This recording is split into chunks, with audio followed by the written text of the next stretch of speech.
Hi, I'm Tom Rinaldi, I'm Cristiana Peña. and we're going to be walking around this evening and looking at historic signs and storefronts in the Yorkville neighborhood of Manhattan on the Upper East Side.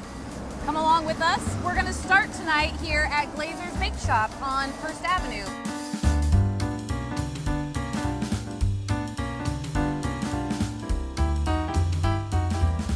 You want to tell us a little bit about Glazier's, Tom? So we're here at Glazier's just in a nick of time, as it turns out. Their last day is going to be just a few days from now. I think they're open maybe 2 or 3 more days. After how many years here on the Upper East Side? After, I think, 116 years. Wow. Their sign, I think, says established 1902. I can't do that math. Someone else, Right, do it among yourselves. Yeah, especially not on a day like today. Yeah. But so we're getting in really just under the wire here, and you can see we're not the only people that have come to get in and just get one last black and white cookie, which is what Glazier's is probably best known for. I think it's actually pronounced glaziers. Oh. In fact. And hopefully we'll have a chance later on to ask somebody who can teach us about the pronunciation, make sure we're getting it right. Yeah. But in any case, has been here since 1902. 116 years they lasted. And so it's another one of these kind of disappearing businesses of New York. In this instance, I don't think they're leaving because of anything like a rent hike.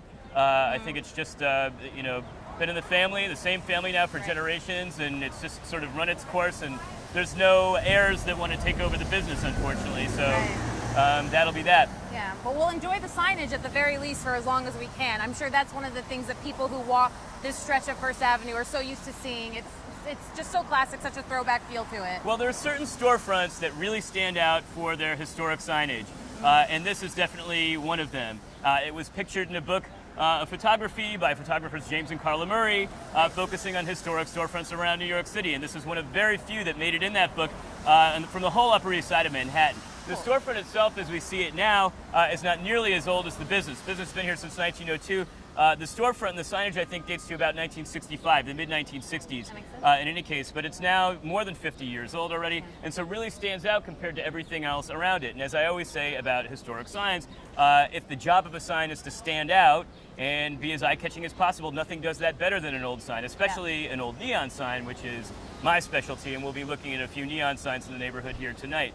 The Glazier sign, or Glazier sign, is not neon, obviously, but it has some of the kind of tropes that were very common for storefront signs of the mid-20th century and early 20th century. Kind of the scripted appeal? The scripted, yeah, exactly. The name of the business owner is here in script almost as though it could be a signature, whereas kind of the generic copy, to use the sign industry sort of jargon, is in just block letters.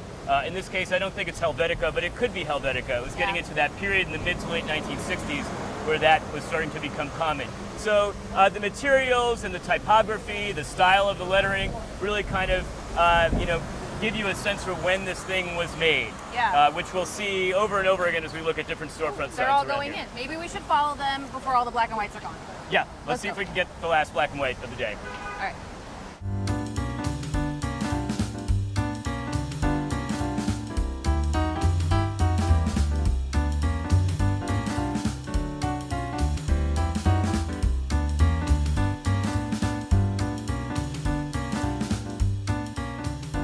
So you're Mr. Glasser? Yes, I am. Herb. Are we saying Glasser right? Close enough. Glazer, we pronounce it. Glaser. Yep. And it's a German name.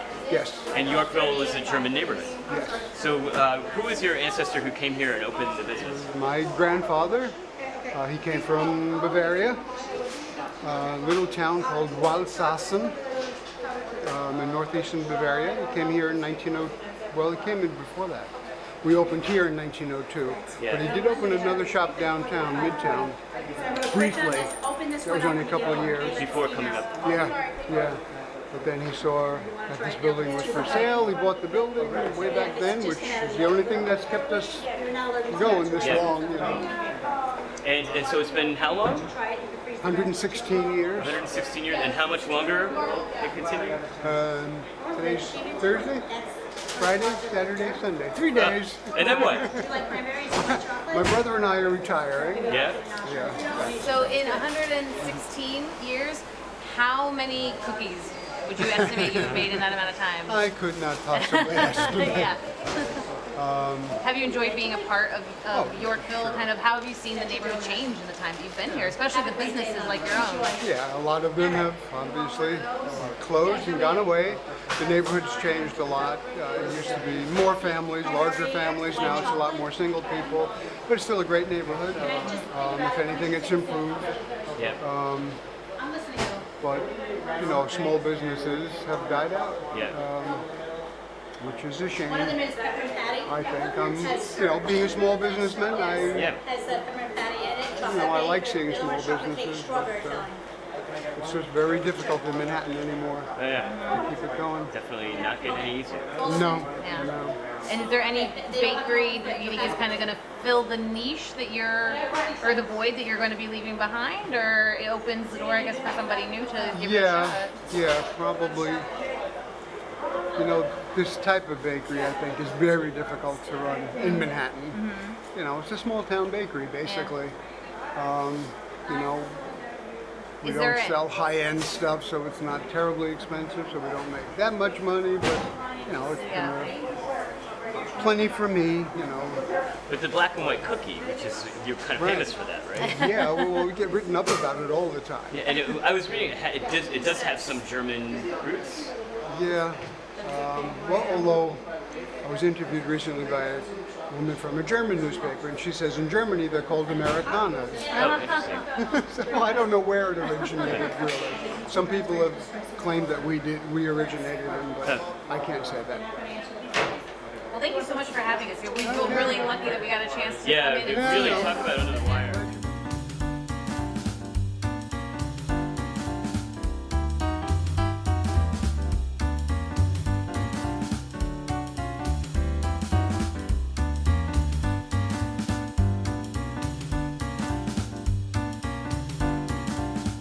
We are at Schaller and Weber. Am I saying it right? Shaw and Weber, exactly. Schaller and Weber. Okay, which has been in Yorkville in operation since when? 1937.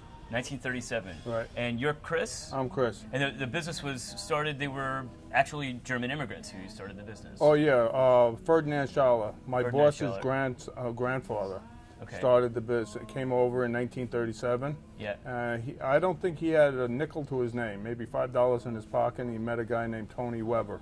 They actually met here. Right. But Weber was also from Germany, right? Or, I'm not too sure about it. We don't talk about him too much. Oh, okay. Ever since, I mean, ever since they bought him out. But Okay. they started.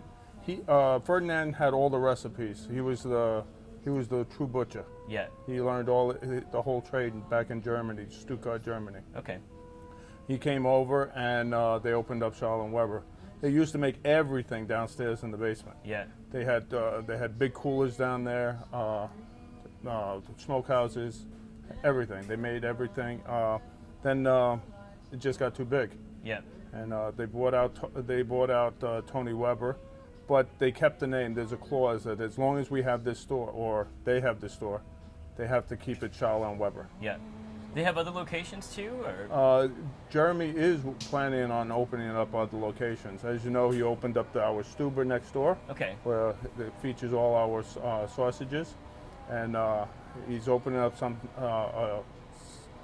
place downtown in Chelsea Market. Oh, okay. Yeah, that's in works, and he's also He's working on opening up a restaurant downstairs. Yeah. In the 18 years that you've been here, were there other kind of vestiges of the sort of German immigrant roots of Yorkville that have kind of disappeared in that time? Or? Oh yeah, even before I worked here, there was a fish store next door, and I worked there for 12 years. I used to fantasize. You know, I would see the old German butcher manager, Ludwig. Yeah. He would be outside, and he would, just talking to him, that people on the street would talk to him, and he would command so much respect. Yeah. And I would wish that I had his job. Yeah. And now I Yeah. have his job, and he told me when I first came here. He says back in the day you couldn't walk down 86th Street without speaking German. Yeah. It was all German. Bars, dance halls, restaurants. Yeah. Yeah. Well, there's still your neighbors, the Heidelberg, right? Heidelberg, yeah, they've been here since like 1970 or 1960. Yeah, we're gonna go over and say hi to them in a minute and Yeah. see what they can tell us about it. But Oh yeah, they can tell. They actually still speak German there. My Really? boss, Jeremy, he speaks German. yeah, Yeah, and I speak a little bit. but Your not- boss is the second generation or third Third generation? generation. Wow. Generation, yeah. When we look around in here, like what? How long has all this been here? How long has it looked Well, like? like the ceiling was put in 1960, probably about the time I was born. So it's like the tile floors. When they first opened, the store only came up to that post, and it was half the size. We didn't have the big cooler over there, and they expanded it a lot over the years. Yeah. It was just a little storefront. We have a picture of Ferdinand Schala behind the counter over there, Okay. and you can see him. Yeah. And product. There's actually a tradition here at Charlotte Weber that every child that walks in here gets a slice of our award-winning bologna, and we have customers that 70 years old that remember getting slices of bologna when they were a kid. That's a great tradition. It's a yeah. variation on like the lollipop tradition. Exactly, So yeah, it's yeah. a little bit kind of cooler. Exactly, yes. You know. If you like, maybe we can give you a taste of our beer too. We have beer on tap now. This Oh. is a Jeremy Innovation. Innovation, Okay. exactly. Yep. We probably have the largest selection of German beers in New York. Yeah, we have Germany over there. We have some from Switzerland, but mostly from Germany. And you got some on tap too. Yeah, and we have three beers on tap here. They rotate. When one goes out, we put another new one on, so it's always different, new and Yeah. different. In our Stuber next door, they also have 3 beers on tap.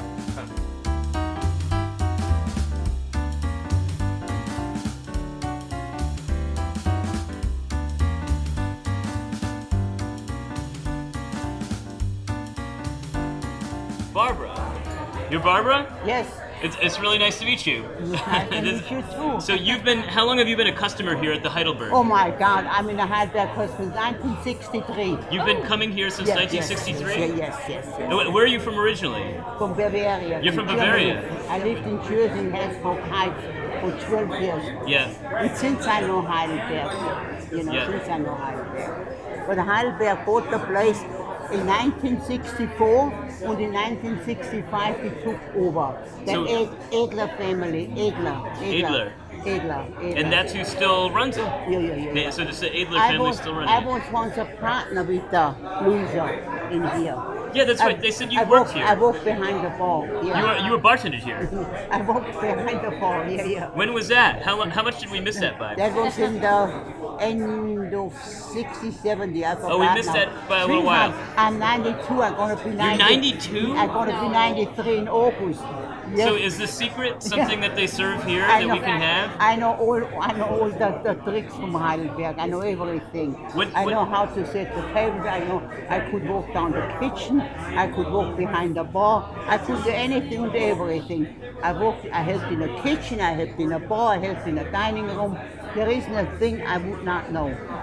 So Yorkville was a German name. It was known as a German. Yeah. Hungarians also. No, it was German.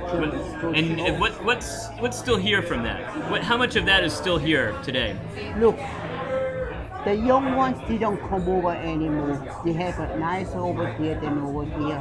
And the old ones, nice and slowly, die. We used to have a lot of German customers, only German. Here's my Heidelberg question. And What is the significance of the heart? but you love Heidelberg. You Yeah. have it for New York too.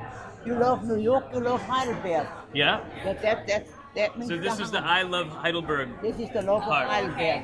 You know, that's the match. That's the love of Heidelberg. For the I love New York, I love Heidelberg. You know, of Heidelberg. That's the way it is, sweetheart. Yeah.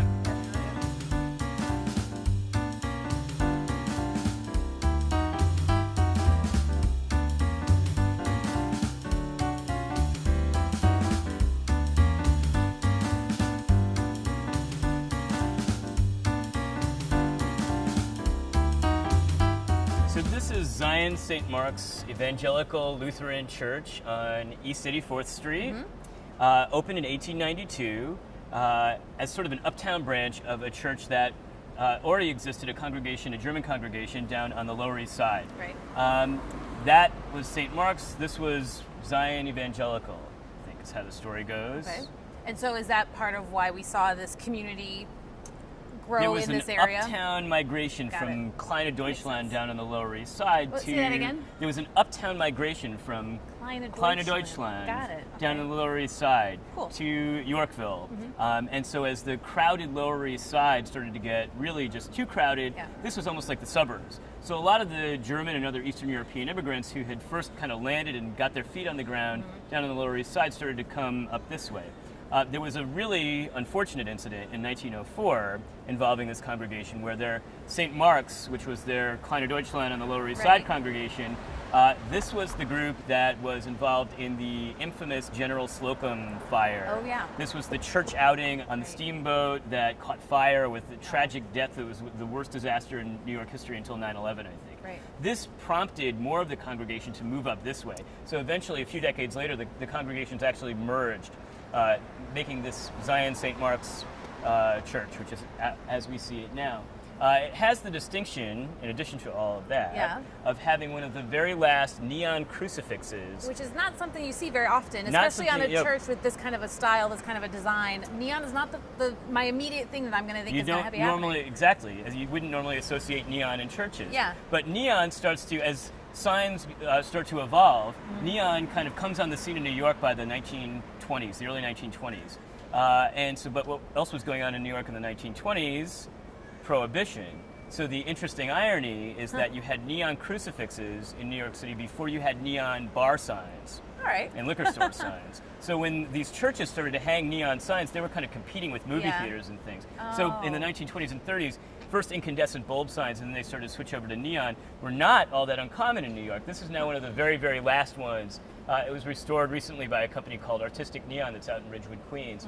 And so it's in great shape and Yeah. not just hanging in there, but Yeah. really glowing, resplendent Yeah. on this hot summer evening.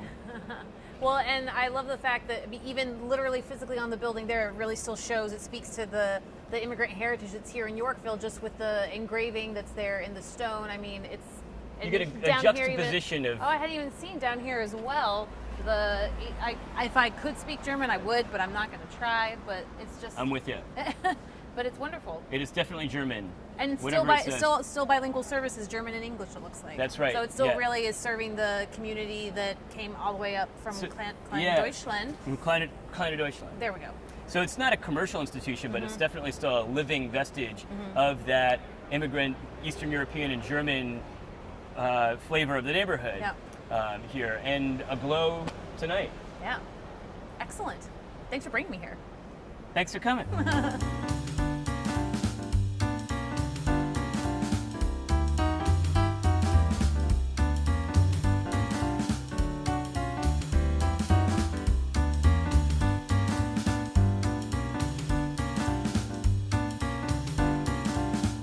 So I know that there is an interesting story behind this clock here. Yes. So please tell us. There's so many interesting stories behind what's known as the Yorkville Clock. Okay. But so we look at it and we think, oh, it's one of those cast iron sidewalk clocks that we Okay. just sort of think of as the cast iron sidewalk clocks. There have been knockoffs of them, but this is the real thing. And the thing that's sort of interesting about it in the context of what we've been looking at it tonight is looking at it as sort of a bit of commercial archaeology. Because Right. these things were really typically installed as advertising. Of course. And when they were installed, there were sometimes signs that looked just like these, except instead of a clock, they just had lettering of the name of a business. You'll see them in old photographs of New York. There's none left now, but there are a few sidewalk clocks left. This one was very nearly not left here, because though it was landmarked in the early 1980s with all the remaining cast iron sidewalk clocks in New York, it was accidentally sold by the city to a clock collector in the mid-80s. Okay. Then tracked down, the clock collector, I guess, felt terrible that he had taken this Yeah. treasured piece of neighborhood history, and it was restored and reinstalled here. This was its original in- location? I don't know. I think actually originally it had been across the street. It was first installed in 1898 Okay. for a jeweler called Adolf Stern. without going into the census records, we don't know a whole lot about Adolf Stern, where he came from, but presumably he was probably part of the Eastern European sort of immigration influx into this neighborhood. And not just Catholics or Protestants, but also a lot of Eastern European Jews came to the neighborhood too, like the Marx brothers, who lived up on East 93rd Street. I didn't know that. Yep, grew up in a tenement that's still there. So this clock is left over from that, from Adolf Stern's jeweler that was here. Later, it advertised a pawn shop, and before its restoration in the 1980s, it had a relic, the last kind of relic of its commercial past.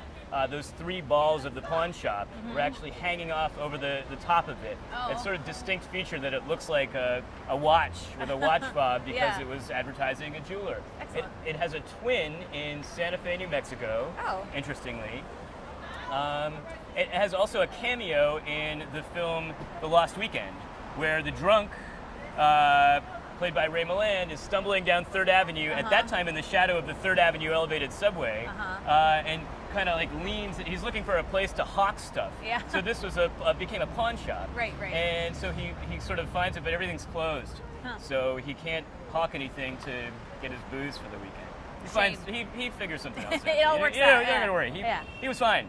Fine Great. in the end. So then later the 3rd Avenue L was torn down, and this really kind of fell into terrible disrepair before it was restored in the, as we said, in the late 80s, Yeah. and then restored again with the help of the Friends of the Upper East Side in about 10 years later, in the late 90s. And now it looks good, but I think It's not quite telling the right it's time. only right twice a day. That's true. That's true. And there's a plaque. I guess we could always look. But do you know off the top of your head how many in this family of clocks are landmarked here? I don't know. I think it's something about a dozen, maybe Okay. 10 or 12 or so around the city. And hopefully they have a nice solid list. No one's going to accidentally sell one Cart of them them. off somewhere. Yes. Yeah. Well, One can hope. One can hope. Great. But Excellent. the Yorkville Clock.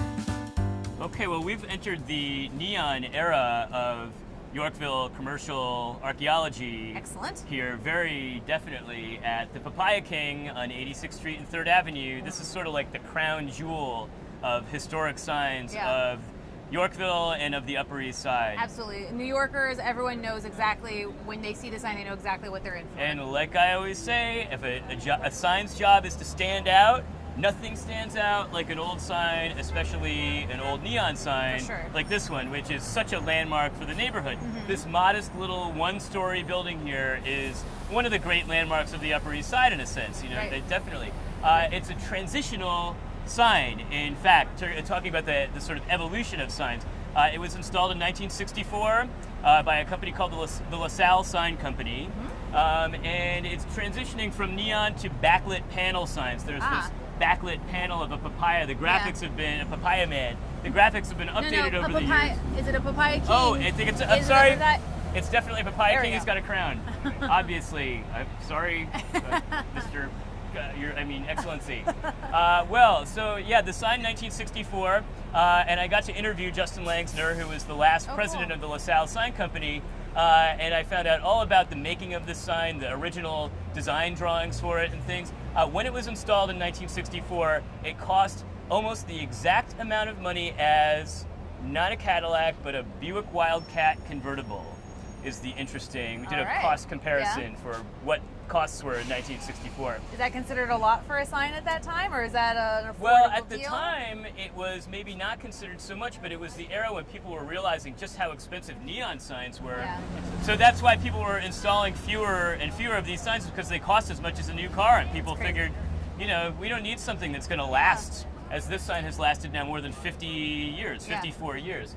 The business itself here is a lot older than that. It traces itself traces its history back to 1931. It was, now Yorkville, we've been talking so much about German and Hungarian and Eastern European immigrants, but this was opened by a Greek immigrant called Gus Poulos, who had come over a few decades into the 20th century, got involved in a deli business here, wound up taking over the deli, got eventually this great kind of classic New York idea of opening a tropical drinks shop, which then became a tropical drinks / Frankfurter shop, and people speculate Kind of that picking they up on what may was have happening the in the Yorkville neighborhood. Frankfurter That makes sense. influence. And so here we are now, almost 90 years later. I mean, if you want a delicious drink and a snappy Frankfurter, where do you go? For your health's sake, Yeah.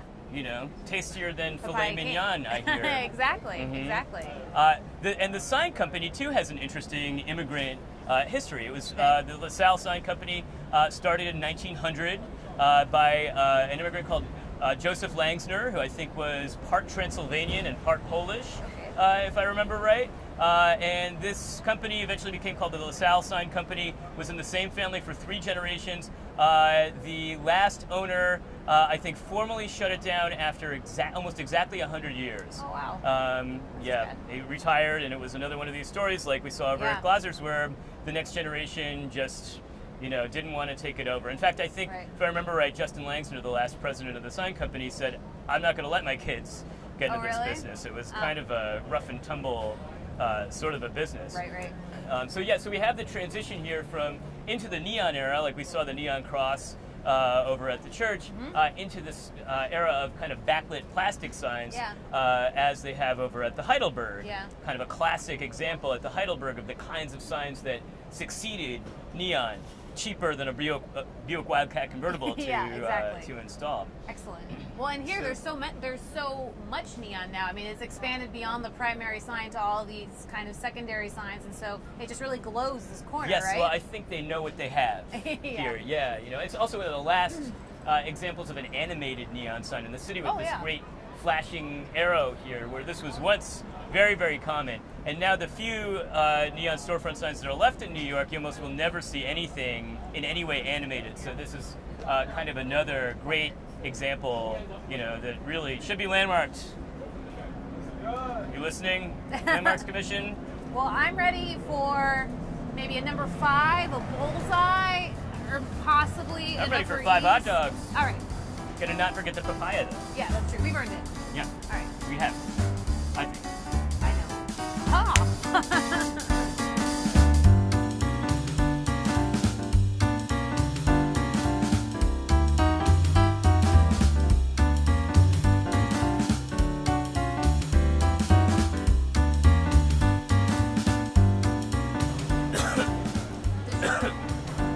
Well, Cristiana, I don't know. I'm feeling a little parched.